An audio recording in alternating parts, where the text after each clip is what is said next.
अस्सलाम वालेकुम, आप देख रहे हैं दुनिया न्यूज़। मैं हूं सलमान हसन और मैं हूं आपके साथ महरीन फातिमा। हेडलाइंस आपने जानी। सबसे पहले बात करेंगे, नून को हुकूमत करनी है तो इत्तफाक राय से फैसले करने होंगे। बिलावल भुट्टो का दो टोक ऐलान। नून लीग के पास इतनी अक्सरियत नहीं कि यकतरफा और मुतनाज़ा फैसले करे। नून लीग समझती है उनके पास 2 तिहाई अक्सरियत है तो उन्हें पूछने की ज़रूरत नहीं।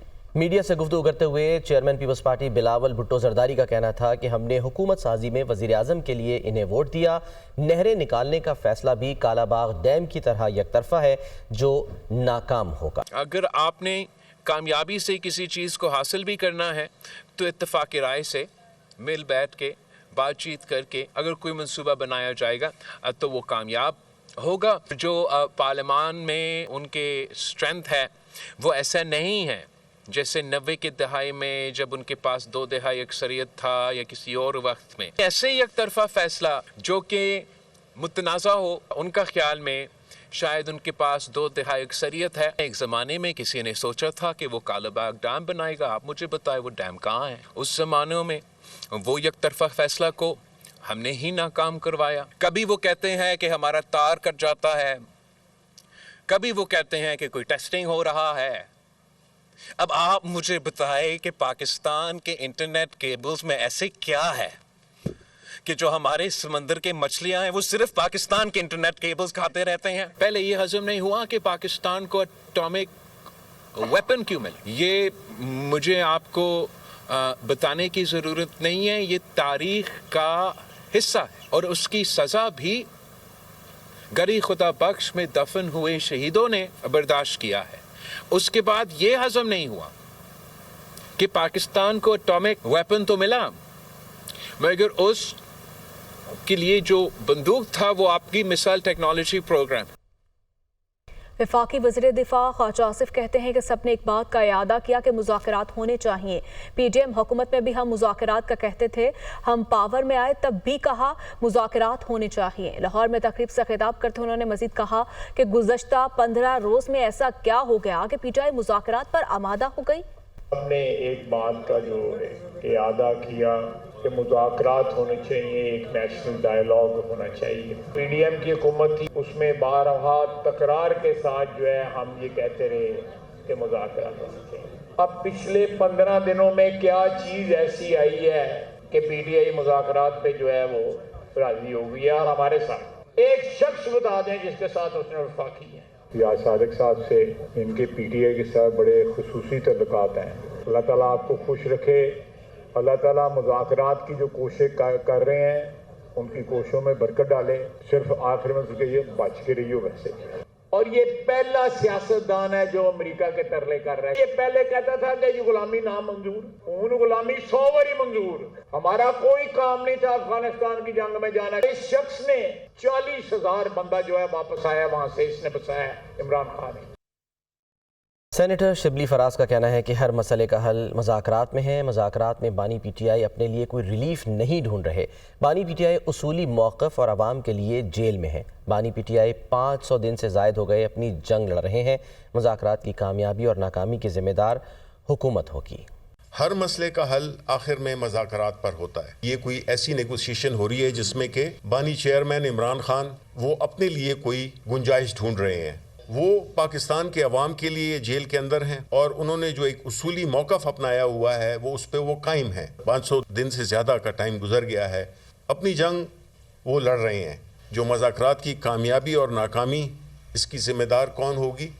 वो ये जो एक हुकूमत बराए नाम हुकूमत है।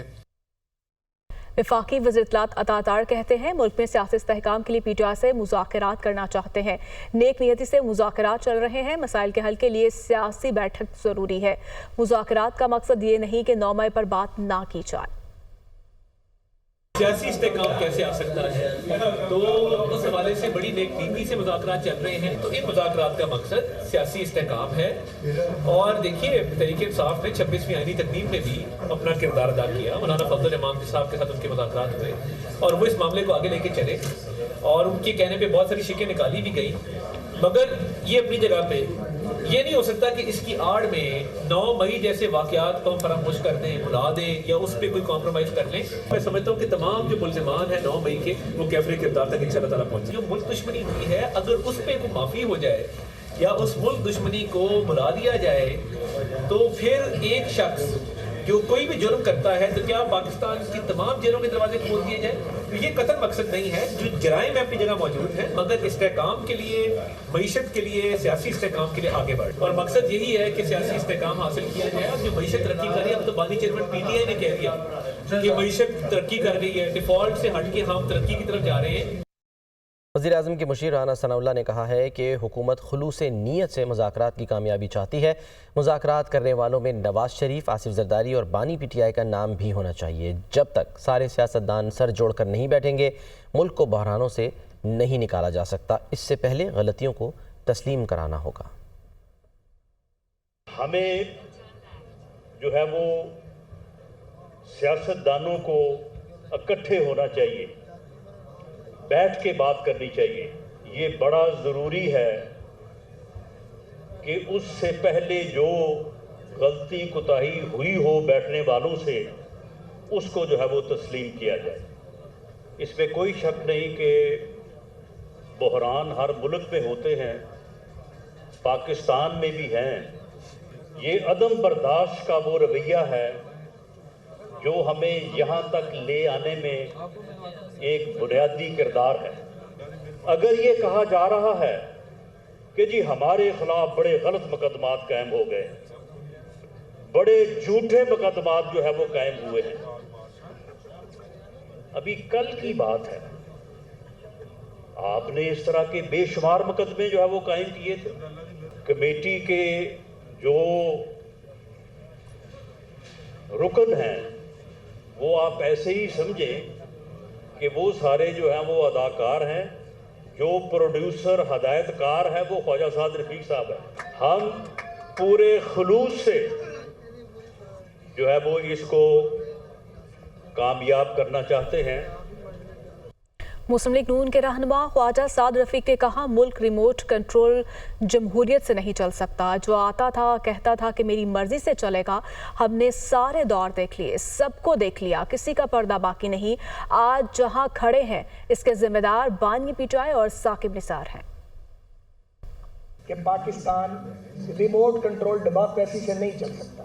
جو آتا وہ کہتا میں اکیلے کھول لوں، اور وہ کہتا کہ ملک میری مرضی سے چلے گا، یعنی ملک آپ کی مرضی سے چلے گا، ملک لوگوں کی مرضی سے نہیں چلے گا۔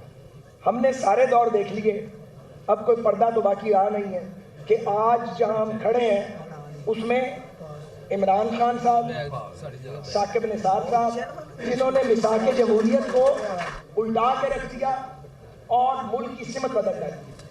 اللہ کرے کہ مذاکراتی ٹیمیں کامیاب ہوں، پر مجھے لگتا ہے اس کے دور ایک سے زیادہ ہوں گے، یہ فیزز میں ہوگا۔ اسی موقع پہ میں یہ بھی کہنا چاہوں گا کہ آپ کو سیاست بھی کرنی ہے، آپ سیاست نہیں کر رہے۔ یہ بات وہ تھی جو کل تک میں آپ کو ڈرائنگ روم میں کہتا تھا، اگر آپ سیاست نہیں کریں گے اور تو یہ بات بنے گی نہیں، کیونکہ بہرحال سیاست سے ہی بات آگے چلے گی۔ آج کی یہ جو تقریب ہے اس کا موضوع بحرانوں میں گرا پاکستان، اصلاح احوال کیسے۔ رہنما تحریک انصاف رؤوف حسن کہتے ہیں بانی پی ٹی آئی کو 1.5 سال سے ڈیل آفر ہو رہی ہے، ڈیل سے باہر آنا ہوتا تو 10 دن میں ہی باہر آ جاتے۔ بانی پی ٹی آئی نواز شریف اور آصف زرداری کے ساتھ نہیں بیٹھیں گے، مذاکرات میں زیادہ مطالبات ہوں گے۔ پروگرام ٹونائٹ وتھ سمر عباس میں گفتگو کرتے ہوئے رؤوف حسن کا کہنا تھا کہ مذاکرات کے بدلے ہم سیاسی اور معاشی استحکام کی گارنٹی دیں گے۔